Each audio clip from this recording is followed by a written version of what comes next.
Become English champion YouTube channel पर आप सबका एक बार फिर से स्वागत है। और आज हम रीड करेंगे एक और एडवांस्ड एडिटोरियल और इम्प्रूव करेंगे अपनी इंग्लिश को। तो लैंग्वेज इसकी डिफ़िकल्ट होगी, वोकैबलरी अच्छे लेवल की है, ग्रामर जो है काफ़ी एडवांस्ड यूज़ हुई है, तो इसको पूरा देखिएगा। और अगर आपको इस तरह की एडिटोरियल वाली वीडियोज़ और चाहिए तो आप कमेंट जरूर कीजिएगा हर वीडियो पर, तभी मैं आपके लिए इस तरह की वीडियोस लेकर आऊँगा। और शेयर जरूर कर दीजिएगा अपने दोस्तों के साथ भी। तो शुरू करते हैं आज का एडिटोरियल। यहाँ पर लिखा है अ क्वेश्चन, एक सवाल, ऑफ मतलब का की के, किसका, हाइजीन स्वच्छता का। सो स्वच्छता यानी कि सफाई, स्वच्छता का एक सवाल। तो इस पर यह है एडिटोरियल। और मैंने आपको बताया था एडिटोरियल यहाँ पर जब हम हेडलाइन लिखते हैं तो यहाँ पे ऑन लगाते हैं, मतलब ये किस चीज़ पर है। On the Gillian Baire syndrome, ये जो आपने अभी एक बीमारी सुना होगा, GBS, ठीक है, इसको एग्जैक्ट क्या बोलते हैं मुझे नहीं पता, गिलियन बोलते होंगे शायद, गिलियन बैरे सिंड्रोम।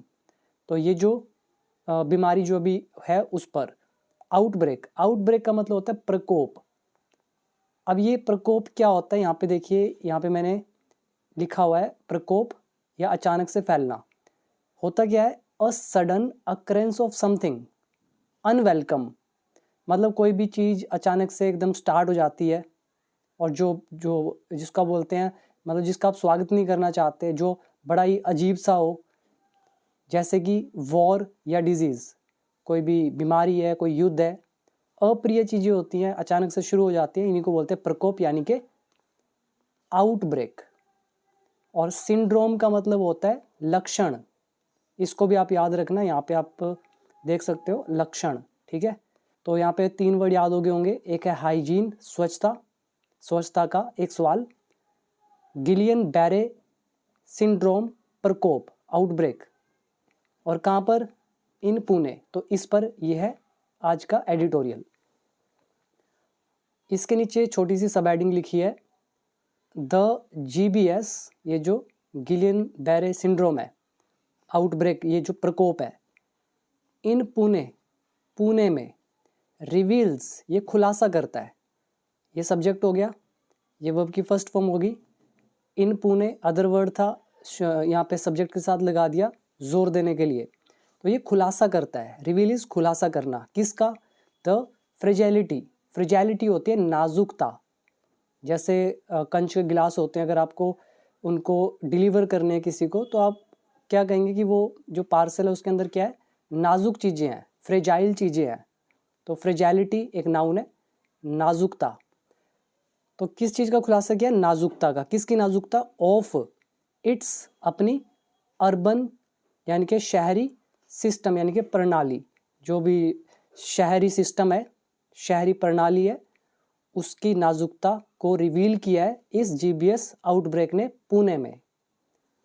अब यहाँ पे कर सकते हैं आप वर्ड मीनिंग याद, जैसे कि एक है फ्रिजैलिटी नाजुकता, रिवील खुलासा करना, अर्बन मतलब शहर से जुड़ा हुआ, और सिस्टम इज प्रणाली।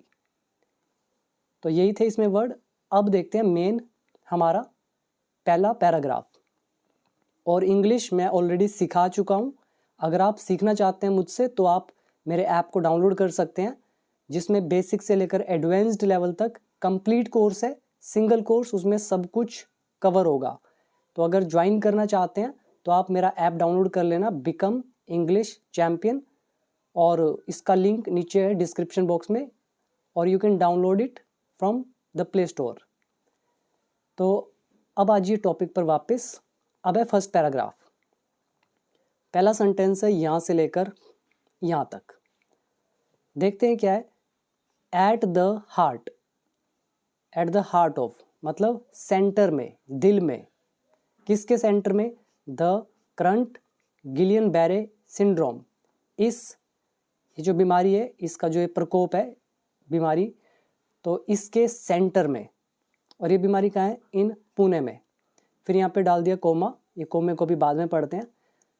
तो गिलियन बैरे सिंड्रोम प्रकोप जो पुणे में है, तो उसके सेंटर में, उसके केंद्र में इज है, क्या है, अ बैक्टीरियल इन्फेक्शन, एक बैक्टीरियल संक्रमण, इन्फेक्शन तो जानते होंगे, हिंदी में संक्रमण बोलते हैं, बैक्टीरिया से बना बैक्टीरियल, जो कि एडजेक्टिव है।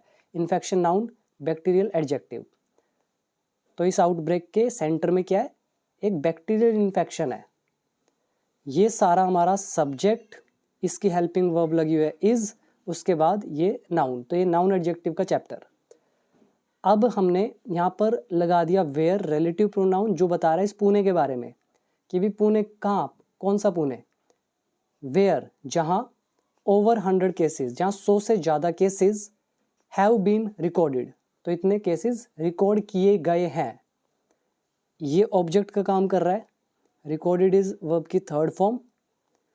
और केसेस कौन से हैं, ऑफ सस्पेक्टेड जीबीएस, सस्पेक्टेड मतलब जिस पर शक हो, यानी कि संदिग्ध। तो संदिग्ध जीबीएस, ये जो प्रकोप है, इसके 100 से ज़्यादा केसेस जहाँ पर रिकॉर्ड किए गए हैं, तो ये आ गया पुणे। ठीक है, इसके लिए हमने यूज़ किया वेयर रिलेटिव प्रोनाउन। तो ये था पूरा सेंटेंस। तो एक एक चीज़ मैंने आपको ब्रेक करके बता दिया कैसे रूल लगाए। इसमें वर्ड मीनिंग चाहे तो आप याद कर सकते हैं, जैसे एट द हार्ट ऑफ, मतलब के केंद्र में, के सेंटर में। फिर सस्पेक्टेड एक एडजेक्टिव है जिसका मतलब होता है संदिग्ध, जिस पर शक हो। इन्फेक्शन हो गया हमारा संक्रमण। और ये टेंस हैव बीन रिकॉर्डेड कौन सा हुआ, present perfect tense passive voice का। तो 3 रूल यूज हुए हमारे इसमें पूरे में। पहला यूज हुआ नाउन एडजेक्टिव का चैप्टर, दूसरा यूज हुआ हमारा वेयर रिलेटिव प्रोनाउन, तीसरा यूज हुआ ये present perfect tense passive voice का। अगला सेंटेंस, अ हेल्थ इन्वेस्टिगेशन, एक स्वास्थ्य जांच, हैज़ रिवील्ड, इसने खुलासा किया है। किसका खुलासा किया है, कैंपिलोबैक्टर जिजुनी। तो इस चीज़ का खुलासा करा है, ये याद करने की जरूरत नहीं है। तो ये है क्या, कोमा डाल के यहाँ से लेकर यहाँ तक ये बता रहे हैं कि ये कैंपिलोबैक्टर जिजुनी है क्या। अ बैक्टीरिया, एक बैक्टीरिया है, फाउंड जो पाया जाता है। अब यहाँ पे छोटा करके लिख दिया, नहीं तो यहाँ पे विच रिलेटिव प्रोनाउन लगाते। A bacteria which is found, जो पाया जाता है, विच इज को उड़ा दिया, सीधा लिखा फाउंड, थर्ड फॉर्म। तो एक बैक्टीरिया है ये, फाउंड जो पाया जाता है, in contaminated food and water. Contaminated मतलब दूषित, दूषित है ना, गंदा जो होता है, जो गंदा खाना या गंदा पानी, दूषित खाना या जल, तो उसमें ये पाया जाता है। तो अब देखते हैं यहाँ पे एक हेल्थ इन्वेस्टिगेशन ने खुलासा करा है कि ये जो बैक्टीरिया है, टू बी बिहाइंड, कि ये पीछे है। किसके पीछे है, द फर्स्ट, जो पहला क्लस्टर ऑफ केसेस है। अब पहले यही समझ लो क्लस्टर ऑफ केसेस क्या होता है। A cluster of cases refers to a larger than expected number of cases of disease. मतलब एक बीमारी है और हम सोच रहे हैं, एक्सपेक्ट कर रहे हैं कि इतने नंबर होने चाहिए, अगर उससे ज़्यादा आ रहे हैं तो हम उसको बोलेंगे क्लस्टर ऑफ केसेस। ठीक है, a cluster of cases refers to a larger than expected number of cases of disease occurring, जो होते हैं इन अ पर्टिकुलर लोकेलिटी, एक पर्टिकुलर जगह पर, ग्रुप ऑफ पीपल में, या पीरियड ऑफ टाइम, मतलब 1 महीने में इतने होने चाहिए, 2 महीने में, इस तरह से। तो इसको बोलते हैं क्लस्टर ऑफ केसेस। तो उम्मीद करता हूँ ये सारा समझ में आया। अब आप सोच रहे होंगे ये टू बी बिहाइंड कैसे आ गया। तो सीधा सा लॉजिक है बहुत ही सिंपल सा। मैं आपको तोड़ के भी दिखा देता हूँ कि अ हेल्थ इन्वेस्टिगेशन हैज़ रिवील्ड, फिर हम लिखते हैं यहाँ पर दैट, इसने रिवील किया है कि ये जो है कैंपिलोबैक्टर जेजुनी इज बिहाइंड, हम इस तरह से लिखते हैं दैट लगाकर, दैट ये वाला जो बीमारी है इज बिहाइंड।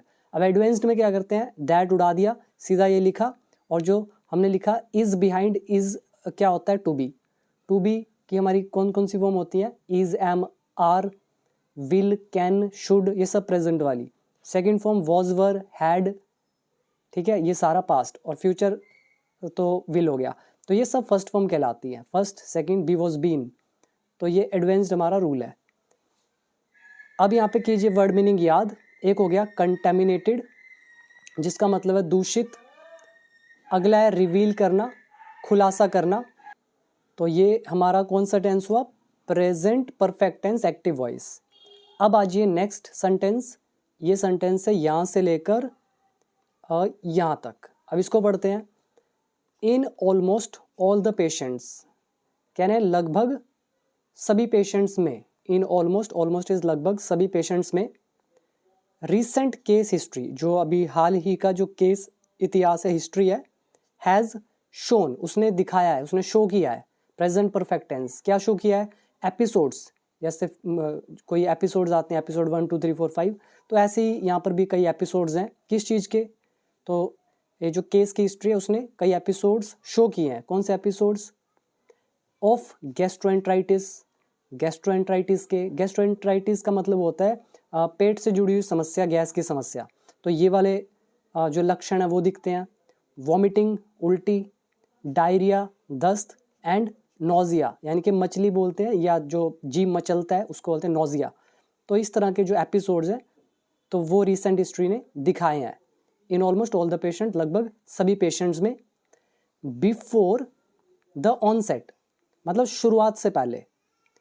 ऑनसेट इज शुरुआत। तो ये जो GBS जो भी ये बीमारी है, तो ये जब शुरू होती है इससे पहले इस तरह के लक्षण दिखते हैं। ठीक है, ऑनसेट मतलब होता है starting. So before the starting, before the onset, शुरुआत से पहले। किसकी शुरुआत? Of the characteristic peripheral naming of GBS। GBS off लगा हुआ है काकी के, उल्टा पढ़ते हैं। GBS के जो ये कैरेक्टरिस्टिक पेरिफेरल नमिंग है। पेरिफेरल क्या होता है? जो आपने तंत्रिका तंत्र सुना होगा, नहीं पता तो इमेज में देख लेना। हमारे नस वगैरह जो होती हैं तो वो पढ़ते हैं हम उसमें पेरिफेरल में। और नम क्या होता है? सुन होना। तो नमिंग मतलब सुन होना। तो GBS का जो ये पेरिफेरल नमिंग है, और कैरेक्टरिस्टिक्स मतलब जिसको आप लक्षण बोल सकते हो, ठीक है, या विशिष्टता बोल सकते हो। ठीक, पर याद करने की जरूरत नहीं है इन चीज़ों को, सिंपल सा मतलब है। जो भी GBS का जो ये पेरिफेरल नमिंग वाले लक्षण है या विशिष्टता जो है, उसके स्टार्टिंग से पहले ये सारे एपिसोड्स रिकॉर्ड किए हैं हिस्ट्री ने, ये दिखाया है उसने सभी पेशेंट्स में लगभग। फिर कोमा डाल के बता रहे हैं फिर इससे रिजल्ट क्या होता है। लीडिंग टू पैरालिसिस, जिससे पैरालिसिस होता है। ठीक, पैरालिसिस होता है अधरंग, हाथ पांव वगैरह काम नहीं करते, नसें वगैरह काम करना छोड़ देती हैं। अब कीजिए यहाँ पे वर्ड मीनिंग याद। पहला है गैस्ट्रोएंट्राइटिस, मतलब पेट से जुड़ी हुई कोई भी समस्या होती है उसको बोलते हैं। डायरिया तो दस्त बोल देते हैं गंदे पानी की वजह से। नोजिया मतलब जी का मचलना। नमिंग, नम हो जाना, जैसे हम बोलते हैं ना कि ये नम हो गया, सुन हो गया, उसी को बोलते हैं। और एक वर्ड आ गया ऑनसेट, यानी कि स्टार्टिंग। पेरिफेरल अगर आपको नहीं पता आप देख लेना, आपको समझ में आ जाएगा, साइंस में पढ़ते हैं पेरिफेरल सिस्टम। तो इसके बाद अब है next sentence. One case of death, death का एक केस। ड्यू टू के कारण, किसके कारण? सस्पेक्टेड GBS, संदिग्ध GBS के कारण। तो जो एक केस है डेथ का, हैज़ बीन रिकॉर्डेड, वो दर्ज किया गया है। ऑल्सो मतलब भी। तो टेंस कौन सा हुआ? Past, sorry present perfect tense, passive voice. तो मौत का एक केस, GBS, ये संदिग्ध GBS है, इसके कारण एक रिकॉर्ड भी किया गया है। ऑफ अ पेशेंट, एक पेशेंट का। ऑफ मतलब काकी के, एक पेशेंट का। कौन सा patient? Who had visited Pune, जो पुणे आया था।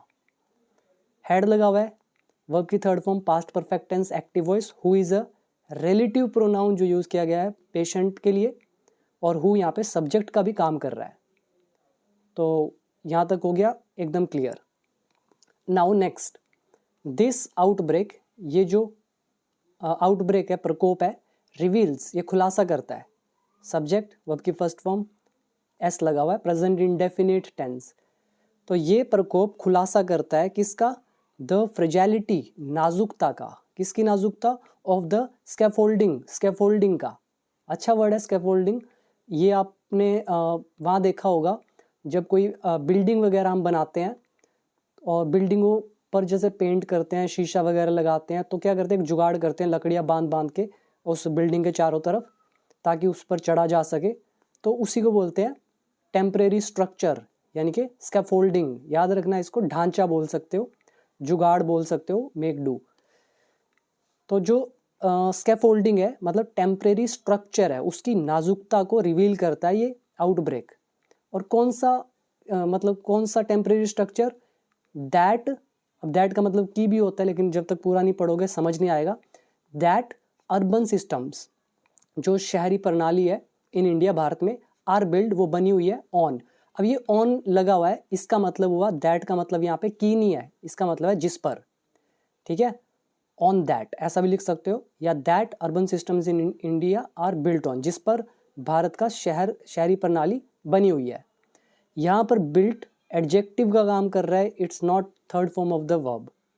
अगर ये ऑन ना लगा होता है ना, फिर हम बोलते दैट की, और फिर ये बिल्ट हो जाता वर्ब की थर्ड फॉर्म, फिर अलग सेंस निकलती। लेकिन यहाँ ऑन लगा है, इसका मतलब ये बिल्ट एडजेक्टिव है, और दैट यहाँ एक कनेक्टर का काम कर रहा है, जिस पर।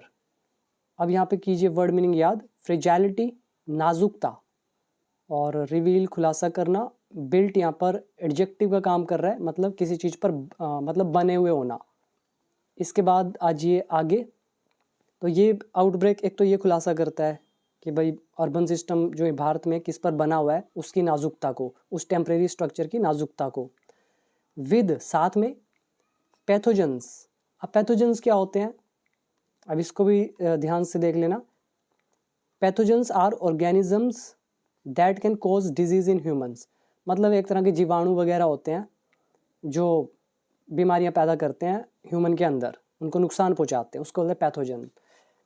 कह रहे हैं साथ में जो पैथोजेंस हैं, मैनेज के बाद अगर टू और वर्ब की फर्स्ट फॉर्म मिले, इसका मतलब होता है कोई चीज़ उसको करने में सफल हो रही है। तो जो पैथोजेंस है साथ में, मैनेजिंग मतलब किसी तरह से वो प्रबंध कर रहे हैं, वो सफल हो रहे हैं। टू ब्रीच, तोड़ने में, ब्रीच होता है तोड़ना, किसको तोड़ना है? ऑल सेफ्टी नेट्स, जो भी सुरक्षा के नेट्स हैं, नेट्स मतलब जाल। और कौन से जाल? दैट, जो ह्यूमंस हैव बिल्ट, जो ह्यूमंस ने बनाए हैं। अब यहाँ पे देखो, यहाँ पर आ गया बिल्ट, ये बिल्ट काम कर रहा है वर्ब की थर्ड फॉर्म का, जबकि ये वाला जो बिल्ट है ये काम कर रहा है एडजेक्टिव का।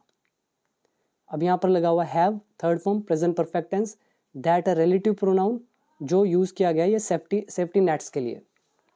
तो पैथोजेंस मतलब सफल हो रहे हैं तोड़ने में सभी सेफ्टी नेट्स को जो ह्यूमन ने बिल्ड करे हैं फॉर देमसेल्व्स, खुद के लिए, ठीक है। फिर कोमा डाल दिया। तो ये जो पैथोजेंस है, टू इमर्ज थ्रू, अब ये पैथोजेंस इमर्ज होते हैं, इमर्ज मतलब उभरना, सामने आना, प्रकट होना। तो ये सामने आ रहे हैं मतलब उभर रहे हैं और ज़्यादा बढ़ रहे हैं, थ्रू। एंड कॉज हैवोक, और क्या कर रहे हैं? तबाही का कारण बन रहे हैं। कॉज हैवोक मतलब होता है तबाही का कारण बनना। हैवोक याद कर सकते हो, ठीक है, उथल पुथल या तबाही। तो अब यहाँ पे वर्ड मीनिंग करो याद, एक है इमर्ज, उभरना, सामने आना, प्रकट होना। जैसे गंगा नदी कहाँ से निकलती है? हिमालयाज से। तो गंगा नदी, the Ganga river emerges from Himalayas. दूसरा कॉज हैवोक, सर्वनाश का कारण होना या सर्वनाश करना, तबाही करना, जो मर्जी कह लो। टू ब्रीच, तोड़ना। अब देखो आपने अभी तक इतना सा पढ़ा है ये, तो अब आप देखो कि मैंने कितनी चीज़ें एक्सप्लेन करी हैं आपको। ये पॉसिबल सिर्फ और सिर्फ तभी है जब आपको रूल्स आते होंगे। रूल्स नहीं आते फिर आपके लिए मुश्किल होगा। वोकैबुलरी तो धीरे धीरे करके इम्प्रूव होगी, लेकिन रूल्स तो पहले आने चाहिए ना। रूल्स के बिना पढ़ोगे तो कभी भी समझ में नहीं आएगा। जिन भी लोगों को रूल्स नहीं आते वो फिर भी एडिटोरियल पढ़ते हैं, किसी भी एग्ज़ाम की तैयारी करते हैं, उनसे रिक्वेस्ट है कि आप लोग ऐसे टाइम वेस्ट ना करें, पहले रूल्स को सीखें, तभी इन सब चीज़ों को पढ़ोगे तो फ़ायदा मिलेगा, नहीं तो भी आपकी मर्जी है। तो मैं बार बार इसीलिए कोर्स के बारे में बोलता हूँ कि मुझे पता है उसकी वैल्यू क्या है। So anyways, come to the topic. यहाँ आगे लिखा है any slip up. Slip up मतलब होता है चूक, जैसे चूक हो जाती है किसी चीज़ में। Any slip up in maintenance, maintenance होता है रख रखाव, और इन सर्वेलेंस, सर्वेलेंस होती है निगरानी, नज़र रखना। तो कोई भी जो चूक है रख रखाव में या सर्वेलेंस में, क्लियरली मतलब साफ साफ स्पष्ट रूप से, लीड्स टू, तो वो कारण बनती है। ये लीड टू हो गया वर्ब की first form, any slip up ये हो गया हमारा सब्जेक्ट। तो कोई भी चूक कारण बनती है, साफ साफ। किस चीज़ का कारण बनती है? ये प्रेजेंट इंडेफिनिट टेंस है, एस लगा हुआ, ये लीड टू का लेसन। डिस्कम्फर्ट का, असुविधा का, इल हेल्थ बीमारी का, एंड डिबिलिटी होती है कमज़ोरी या दुर्बलता, तो इस चीज़ का कारण बनती है for a large number of people, बहुत ज़्यादा लोगों के लिए। आगे लिखा है GBS is a rare. GBS एक दुर्लभ, रेयर होता है दुर्लभ। अब दुर्लभ नहीं पता होगा कईयों को, जैसे मतलब मैं कह रहा हूँ 100 में से कोई व्यक्ति एक ही बार जीत सकता है, तो ये जीत कैसी हुई, बड़ी रेयर है, दुर्लभ है, जो बड़ी मुश्किल से हो। So GBS is a rare, GBS दुर्लभ है। और क्या दुर्लभ है, एक डिसऑर्डर है, दुर्लभ डिसऑर्डर। और कौन सा, ऑटो इम्यून न्यूरोलॉजिकल जहाँ भी आएगा मतलब सीधा सा है, नसों की बात हो रही है, जो हमारी नसें होती हैं उससे जुड़ा हुआ एक डिसऑर्डर है। और ऑटो इम्यून क्या होता है, इसको भी ध्यान से देख लो। Autoimmune disease are conditions, कैसी कंडीशन होती है, इन विच जिसमें your immune system attacks healthy cells in your body. मतलब आपका जो इम्यून सिस्टम होता है वो जो हेल्दी सेल्स होते हैं उन्हीं पर अटैक करने लगता है, उसको बोलते हैं ऑटो इम्यून। तो इस तरह का ये एक न्यूरोलॉजिकल डिसऑर्डर है, ठीक है।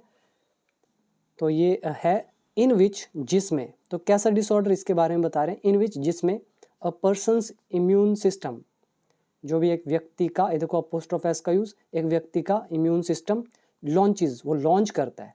अब ये ES लगा हुआ है, ये सब्जेक्ट, ये वर्ब की फर्स्ट फॉर्म, ये सिंगल था इसलिए लॉन्च के साथ क्या किया, ES लगाया। ES क्यों लगा, क्योंकि CH पे वर्ब खत्म हो रही है। तो जिसमें एक पर्सन का इम्यून सिस्टम लॉन्च करता है एन अटैक, एक अटैक करता है, किस पर, on the peripheral nervous system, इस नर्वस सिस्टम पर, लीडिंग टू, और ये कारण बनता है। अब ये कोमा डाल के रिजल्ट बता रहे हैं तो ING लगा दिया, तो ये रिजल्ट बनता है किस चीज़ का, टिंगलिंग का, जो झिलमिल सी होती है, झंझनाहट सी होती है, उसको बोल देते हैं टिंगलिंग। जैसे जब हमारी बॉडी सुन्न हो जाती है, अचानक से आपने देखा होगा कभी पैर सुन्न हो जाता है नस दबने की वजह से, फिर अचानक से जब वो नस जब हटती है ना वहाँ से, तो हमारे पैर में एक अलग सा करंट सा दौड़ता है, उसको बोल देते हैं टिंगलिंग। तो वो उसका कारण बनती है वीकनिंग ऑफ मसल्स कमज़ोर होने लगते हैं, नमिंग सुन्नपन होने लगता है, एंड पैरालिसिस, और अधरंग होने लगता है। पैरालिसिस कहाँ पे, in the arms and legs, इनमें, ठीक है। नॉट अनलाइक, अब ये थोड़ा सा इंटरेस्टिंग है, सीधा सा मतलब है, अगर मैं आपको इसको भूल जाओ, नॉट और अन को भूल जाओ, अब मैं अगर बोलता like in the acute flaccid paralysis of polio, जो पोलियो का ये जो अक्यूट, मतलब अक्यूट किसको बोलते हैं, जो तत्कालिक, मतलब जो ज़्यादा पुराना ना हो, अचानक से जो होता है। एक क्रॉनिक होता है पुराना, अक्यूट होता है जो अभी का है। तो अक्यूट फ्लैसिड पैरालिसिस, आपको ये याद करने की जरूरत नहीं है, ठीक है, जो जी अलग अलग तरह के पैरालिसिस होते हैं वैसे ही नाम दे रहे हैं। तो पोलियो का जो ये एक्यूट फ्लैसिड पैरालिसिस है, तो इसकी तरह है, तो मैंने बोला लाइक, ठीक है, इसकी तरह है पोलियो का जो ये पैरालिसिस है। लेकिन अगर यहाँ पर लिखा होता अनलाइक, इसका मतलब होता है उसकी तरह नहीं है। अगर अन लिखा होता, साथ में नॉट भी लिख दिया, इसका मतलब है ये नॉट और अन इनको कर दो आपस में कैंसिल, तो इसका सीधा सा मतलब बनता है लाइक, मतलब की तरह, या फिर आपको से विपरीत नहीं है, उससे उल्टा नहीं है, उसी की तरह है, ठीक है, ये मतलब हुआ इसका, ठीक। तो ये मैंने आपको बता दिया नॉट अनलाइक का क्या मतलब है, मतलब उसकी ही तरह या उससे विपरीत नहीं है। तो यहाँ तक हो गया सेंटेंस खत्म। अब कीजिए वर्ड मीनिंग याद।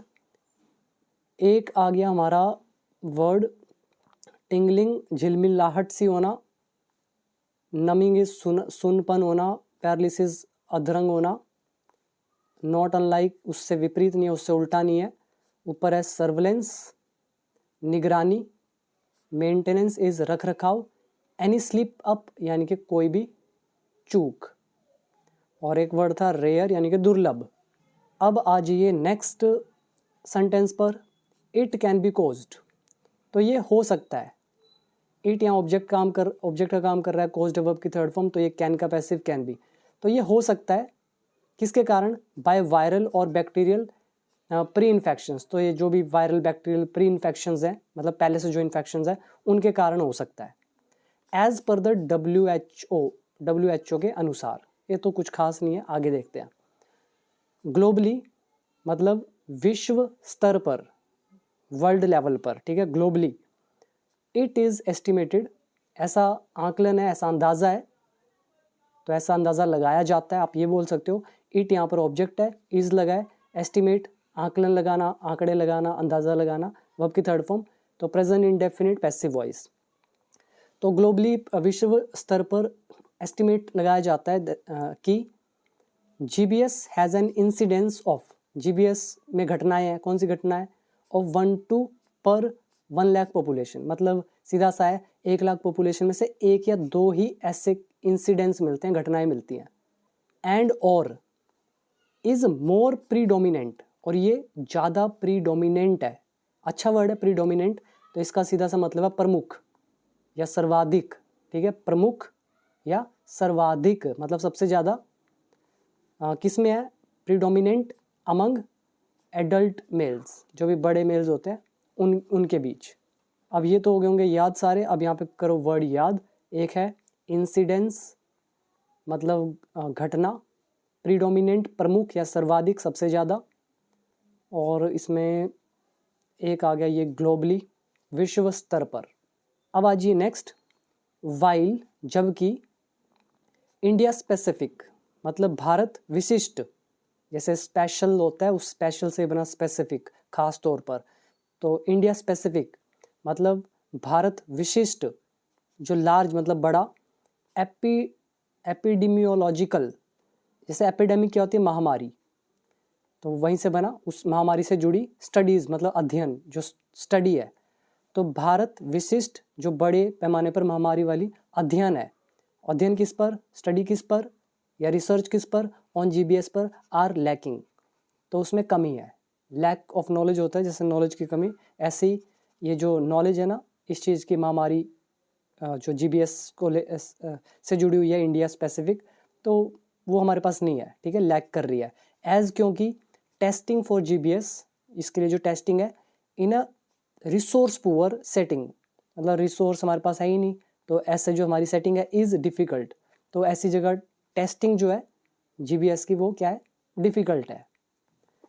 According to a WHO report, ये जो WHO की रिपोर्ट है 1993 की, तो कह रहे हैं इट वॉज एस्टिमेटेड, ऐसा आकलन लगाया गया, दैट की 138 केसेस ऑफ जीबीएस, इतने जो केसेस हैं जीबीएस के, वर सीन वो देखे गए, ये ऑब्जेक्ट है, वर लगा है, सीन वर्ब की third form, past indefinite passive voice, तो इतने केसेस देखे गए जीबीएस के एनुअली मतलब साल में, इन 7 मेजर टीचिंग हॉस्पिटल्स, जो 7 प्रमुख टीचिंग हॉस्पिटल्स हैं वहाँ पर, विद अप्रोक्सीमेटली कह रहे हैं लगभग जो 75% है ऑफ केसेस, इन केसेस में से मतलब 138 में से जो 75 केसेस हैं अप्रोक्सीमेटली अकरिंग इन एडल्ट्स, वो एडल्ट्स में हो रहे हैं, ठीक है, एडल्ट्स में हो रहे थे।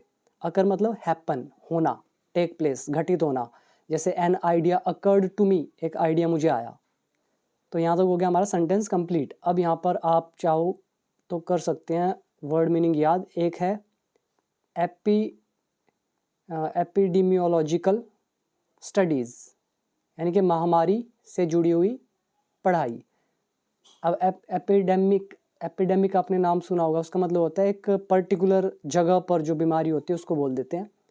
एक एंडेमिक भी होता है, पेंडेमिक भी होता है। पेंडेमिक होता है हर जगह, मतलब सारी ही जगह, और एपिडेमिक या एंडेमिक मतलब एक छोटी जगह पर होता है, एक पर्टिकुलर एरिया में, तो उससे जुड़ी हुई पढ़ाई को बोल देते हैं ये। और लैक मतलब कमी होना, और इंडिया स्पेसिफिक एडजेक्टिव का काम कर रहा है, भारत विशिष्ट। और इसके अलावा एनुअली मतलब हो गया साल में, और अकर मतलब होना, और इसमें कुछ नहीं है, बाकी आगे बढ़ते हैं। इसके बाद लिखा है वाइल, कह रहे हैं जबकि, स्टडीज़ जो अध्ययन है, पढ़ाई है, रिसर्च जो है, अक्रॉस द वर्ल्ड मतलब पूरे वर्ल्ड में, हैव शोन तो इसने दिखाया है, इसने शो किया है, नंबर्स टू राइज जो संख्या बढ़ रही है उसको दिखाया है, ठीक है, ये सब्जेक्ट है, हैव लगा है, वर्ब की third form present perfect active voice. तो जबकि जो अध्ययन है पूरे विश्व में, तो उसने दिखाया है जो संख्या है उसमें वृद्धि को। इन सीजन्स मौसमों में, कौन से मौसम्स, ऑफ वेदर चेंज के। सीज़न जो होते हैं ये मान लो साल में, मान लो आप 4 मौसम आ रहे हैं, इसको सीज़न बोलेंगे, seasons. Rainy season, autumn season, ठीक है, स्प्रिंग सीज़न, इस तरह से 4 सीज़न हो गए, ठीक है। तो इनको सीज़न बोलते हैं जो थोड़े लंबे चलते हैं। और जो डेली का होता है उसको बोलते हैं वेदर। आज का वेदर अलग है, कल का वेदर अलग होगा, तो एक ही सीज़न के अंदर अलग अलग वेदर्स होते हैं। तो कह रहे हैं वेदर चेंज, जो मौसम परिवर्तन जो है, तो ऑफ लगा हुआ उल्टा पढ़ेंगे, मौसम परिवर्तन के मौसमों में, ठीक है, मौसम परिवर्तन के मौसमों में, जो ये अध्ययन है पूरे वर्ल्ड में, तो इन्होंने वृद्धि दिखाई है नंबर्स में। फिर भी कह रहे हैं इट इज़ पॉसिबल, ये संभव है, दैट की दिस इज़ इंडियाज़, कि ये भारत का लार्जेस्ट आउटब्रेक, सबसे बड़ा आउटब्रेक है, सबसे बड़ा प्रकोप है, इन रिकॉर्डेड हिस्ट्री, ठीक है, रिकॉर्डेड जो हो चुकी है इतिहास, तो उसके अकॉर्डिंग क्या है, ये सबसे बड़ा आउटब्रेक है। तो सबसे इंटरेस्टिंग चीज़ इसमें सीखने की मेरे को तो यही लगती है, इन सीजन्स ऑफ वेदर चेंज। अगर कोई इसको समझ गया तो अच्छी बात है, नहीं समझा तो रिपीट कर लेना। वेदर जो डेली का होता है, सीज़न जो डेली का नहीं होता है, एक लंबे पीरियड के लिए होता है। तो डेली जो चेंजेस हो रहे हैं, ठीक है, एक ही सीज़न के अंदर जो डेली, जैसे ठंड है, अभी ठंड चल रही है, ठंड के अंदर कभी गर्मी, कभी ठंड, कभी बरसात, इस तरह से वेदर चेंज हो रहे हैं एक सीज़न के अंदर, विंटर सीज़न के अंदर। अब इसके बाद आ जाइए last paragraph. And guys please comment जरूर कीजिएगा, वीडियो शेयर कर दीजिएगा, काफ़ी मेहनत लगती है। पेशेंट्स आर ट्रीटेड, पेशेंट्स का इलाज किया जाता है। टेंस कौन सा हुआ, active voice, sorry passive voice, present indefinite. Patients are treated, patients का इलाज किया जाता है विद प्लाज्मा एक्सचेंज, ये सब जानने की जरूरत नहीं, प्लाज्मा एक्सचेंज के साथ उनका ट्रीटमेंट किया जाता है। और या इंट्रावेनस इम्यूनोग्लोबुलिन थेरेपी, ये कोई थेरेपी का नाम है, ठीक है, तो इनके द्वारा ट्रीटमेंट किया जाता है। एंड मोस्ट रिकवर, और ज़्यादातर ठीक भी हो जाते हैं। रिकवर होता है बीमारी से ठीक होना। 2 वर्ड हैं, एक है ट्रीट करना, इलाज करना, एक ये याद करो, दूसरा रिकवर करना, ठीक हो जाना। बाकी ये प्लाज्मा एक्सचेंज ये सब जानने की जरूरत नहीं है। आगे देखते हैं। हाउएवर कह रहे हैं वैसे तो ठीक हो जाते हैं, हाउएवर कह रहे हैं फिर भी, दीज ट्रीटमेंट्स, ये जो इलाज हैं, आर मोस्ट इफेक्टिव, ये सबसे ज़्यादा प्रभावी होते हैं, इफेक्टिव होते हैं, प्रभावशाली होते हैं। कब होते हैं प्रभावशाली इस तरह के ट्रीटमेंट, इफ़, अगर, स्टार्टेड, अगर ये शुरू हो जाते हैं। अब यहाँ पर भी रिलेटिव प्रोनाउन लगा सकते थे, इफ़ द ट्रीटमेंट्स, यानी कि दे आर स्टार्टेड, अगर ट्रीटमेंट्स को स्टार्ट कर दिया जाता है विद इन 2 वीक्स, 2 हफ्तों के अंदर अंदर।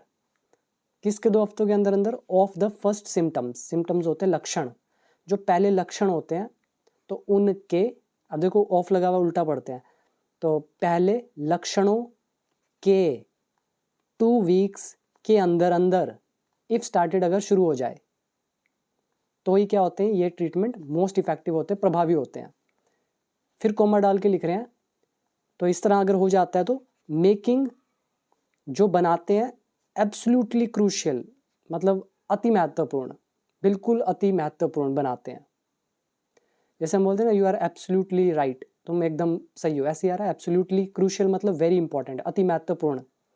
तो इस तरह का जो ट्रीटमेंट होता है, कह रहे हैं वो अति महत्वपूर्ण बनाता है। किस चीज़ को, अगर ऐसा मतलब 2 हफ्ते के अंदर अंदर अगर स्टार्ट कर दिया जाए, तो इससे क्या होता है, अर्ली डिटेक्शन, जो मतलब डिटेक्ट होता है, पता लगाना, तो पहले ही पता लगाया जा सकता है, तो पहले ही पता लगाना। एंड इनिशिएशन ऑफ ट्रीटमेंट, और ट्रीटमेंट का शुरुआत करना। इनिशिएट होता है शुरू करना, पहल करना। इनिशिएशन एक नाउन है, इनिशिएट से बना हुआ है। तो ट्रीटमेंट इज इलाज, इलाज की पहल या इलाज का पहल, और जो डिटेक्शन है तो वो क्या हो जाता है, अति महत्वपूर्ण बनता है इस चीज़ से, ठीक है। तो पूरा मतलब निकाल लेते हैं। फिर भी इस तरह के ट्रीटमेंट्स काफ़ी प्रभावी होते हैं, अगर जो पहले लक्षण जो हैं वो 2 हफ्ते के अंदर अंदर अगर शुरू हो जाए, ठीक है, और जो बनाते हैं अर्ली डिटेक्शन और ट्रीटमेंट की शुरुआत को एब्सोल्युटली क्रूशियल। अब करो यहाँ पे वर्ड मीनिंग याद। एक है इफेक्टिव, मतलब प्रभावी या प्रभावशाली। नेक्स्ट है सिम्टम्स, लक्षण। विद इन प्रेपोजिशन है, जिसका मतलब होता है कि अंदर अंदर। डिटेक्शन मतलब पता लगाना, नाउन है। इनिशिएशन मतलब पहल, शुरुआत। और क्रूशियल इज अति महत्वपूर्ण या वेरी इंपॉर्टेंट। इसके बाद आगे है रैपिड रिस्पॉन्स टीम्स। जो रैपिड मतलब होता है तेज, रिस्पॉन्स मतलब जवाब देने वाली जो टीम्स है, इन पुणे में आर इन प्लेस, तो वो तैनात है, मतलब वो अपने रेडी है, इस्टेब्लिश कर दी गई है। इन प्लेस का सीधा मतलब है वो लग गए हैं अपने काम पे, अपनी जगह पर हैं, ठीक है, ये मतलब हुआ। तो रैपिड रिस्पॉन्स टीम्स जो है तो ये पुणे में अपनी प्लेस पे हैं। कलेक्टिंग वाटर सैंपल्स, ये पानी के सैंपल्स को इकट्ठा कर रहे हैं कंटिन्यूस, एंड और माउंटिंग सर्वेलेंस, और निगरानी जो है वो माउंट कर रहे हैं, मतलब लगा रहे हैं ऑन द कम्युनिटी, समुदाय पर। एंड और a central team has also been rushed, और एक सेंट्रल टीम भी भेजी गई है। अब यहाँ पे देखो अ सेंट्रल टीम ऑब्जेक्ट है, इसकी हेल्पिंग वर्ब है हैज़ बीन, तो ये इसके बाद रश्ड वर्ब की थर्ड फॉर्म। टेंस कौन सा हुआ? Present perfect tense passive voice. तो ये भी रश का मतलब होता है जल्दी से, भेजना, लाना, जो मर्जी कह लो, जाना, आना, ले जाना, कुछ भी कह लो, रश होता है उसका मतलब। तो सेंट्रल टीम जो है उसको भी जल्दी से भेजा गया है टू अफेक्टेड एरियाज, प्रभावित क्षेत्रों में। क्लियर हुआ यहाँ तक सारा? यहाँ पे वर्ड मीनिंग याद करने वाले हैं, जहाँ भी आपको दिखेगा इन प्लेस, इसका मतलब है वो चीज़ मतलब शुरू हो गई है, इस्टेब्लिश हो गई है, लागू हो गई है, चल पड़ी है, ड्यूटी पर है, कुछ भी निकाल लो मतलब। सर्वेलेंस निगरानी, कम्युनिटी मतलब समुदाय, माउंट करना मतलब लगाना, मतलब जैसे मैं अभी वीडियो बना रहा हूँ तो जो ट्राइपॉड होता है उसके ऊपर मैंने क्या किया, कैमरा को माउंट किया, कैमरा भी नहीं, फ़ोन को क्या किया, माउंट किया, उसको लगाया, तो माउंट करना। और रश का मतलब जल्दी से, और अफेक्टेड का मतलब, अफेक्टेड यहाँ पर एक एडजेक्टिव है जिसका मतलब है प्रभावित एरियाज, इस क्षेत्र।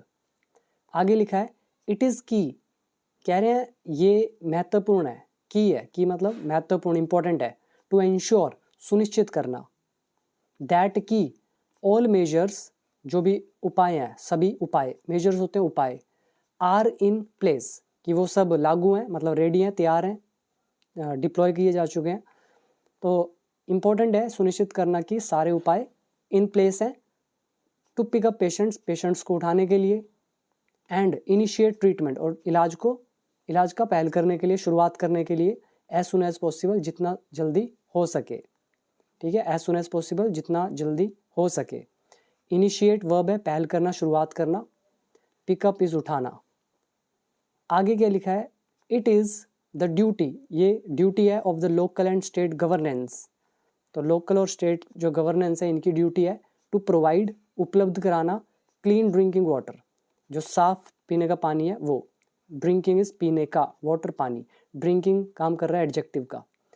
सो साफ पीने का पानी उपलब्ध कराना, किसको? टू ऑल रेजिडेंट्स, सभी निवासियों को, एंड एंश्योर, और सुनिश्चित करना, दैट की एडिक्वेट, एडिक्वेट होता है पर्याप्त, जैसे I have adequate knowledge of English, मुझे इंग्लिश का पर्याप्त नॉलेज है, तो एडिक्वेट पर्याप्त मतलब इनफ, सफिशिएंट। सो एक तो उपलब्ध कराना और इंश्योर करना कि एडिक्वेट मतलब पर्याप्त या इनफ या सफिशिएंट सोशल मैसेजिंग, मतलब सोशल पे जो लोगों को मैसेज भेजना वगैरह है वो इज़ प्रोवाइडेड, वो उनको प्रोवाइड किया जाए सोशल मैसेजिंग, पीरियोडिकली मतलब समय समय पर, और किससे रिलेटेड, ऑन अवॉइडिंग बचने पर, अवॉइड होता है बचना, किस चीज़ से बचने के लिए, कंटेमिनेटेड यानी कि दूषित, अनहाइजीनिक मतलब अस्वास्थ्य या अस्वच्छ, जो साफ ना हो, अनहाइजीनिक फूड, तो दूषित हो या साफ ना हो ऐसा फूड से बचने के लिए पीरियोडिकली मतलब समय समय पर सोशल मैसेजिंग प्रोवाइड की जाए पर्याप्त। तो ये सारा किसका ड्यूटी है? लोकल और स्टेट गवर्नेंस का। क्लियर हुआ? मैंने आपको एक एक चीज़ तोड़ के बताई है, और अगर आपको लगता है कि हाँ यहाँ से सीखने के लिए आपको कुछ मिल रहा है तो प्लीज़ कमेंट जरूर कीजिएगा, वीडियो शेयर कर दीजिएगा। जिसको इंग्लिश सीखनी है तो वो डेफिनेटली मेरा कोर्स ज्वाइन करें, बहुत ही अफोर्डेबल प्राइस है। बाकी लोग बहुत महंगा पढ़ाते हैं, मैंने देखे हैं उनके कोर्सेज, ठीक है। 500 वीडियोज़ मैंने दिया है सिर्फ 800 रुपीज़ में, वो भी 1 साल के लिए, तो बहुत अफोर्डेबल है। जितना मैंने सिखाया ना शायद किसी ने नहीं सिखाया होगा, ठीक है। तो बाकी आप देखना, आपको करना है तो ऐप डाउनलोड कर लेना, बिकम इंग्लिश चैम्पियन, नीचे दे रखा है लिंक डिस्क्रिप्शन बॉक्स में। अभी दीजिए इजाज़त, मिलते हैं अगली किसी इंटरेस्टिंग वीडियो में। So thank you so much.